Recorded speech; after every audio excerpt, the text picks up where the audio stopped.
Comment: Lewis Hamilton is hoping to fight Max Verstappen for the 2023 driver's title, but the Briton may need to play some mind games in preseason testing first. With only 2 weeks to go until lights out in Bahrain for the opening race of the 2023 season, there is a buzz of anticipation around the F1 paddock as the teams head to testing. The excitement might not be felt more elsewhere than the Mercedes garage of Lewis Hamilton, who is desperate to get back to challenging Red Bull's world champion Max Verstappen after a dismal campaign in 2022 confirmed his worst-ever season in Formula One, but there will be a temptation for Toto Wolff and his Mercedes strategists to sandbag as much as possible when their new all-black W14 car takes to the track in the middle of the Bahrain desert, even if Hamilton is gunning for revenge after watching Verstappen collect the title in the last 2 seasons. Despite the obvious connotations, the concept of sandbagging has little to do with the granular substance and everything to do with the power of mind games in F1.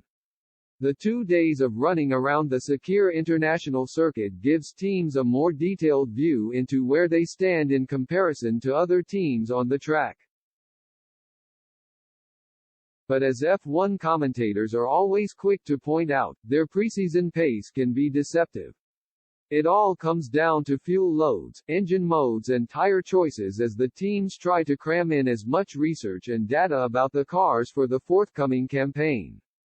And Hamilton will need to play along if they are to keep Red Bull in the dark about their true potential. It is arguably the same tactic which helped put Red Bull out in front a year ago. On the first day of testing in 2022, AlphaTauri's Pierre Gasly set the fastest time while Verstappen didn't even put in any laps at all.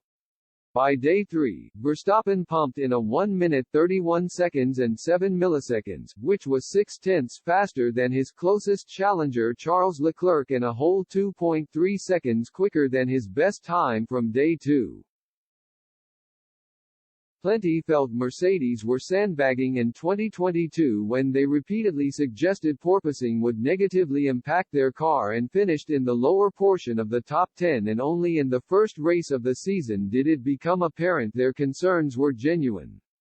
As a result, the Silver Arrows were only too pleased to consign their wretched W13 model to their museum as a reminder of how much they needed to improve. Mercedes finished in 3rd place behind Ferrari last year, and a repeat performance would be considered unacceptable, given the team's more promising updates on their progress. But toppling Verstappen and Red Bull, even with a reduction in wind tunnel time after breaching cost cap regulations, remains a tall order.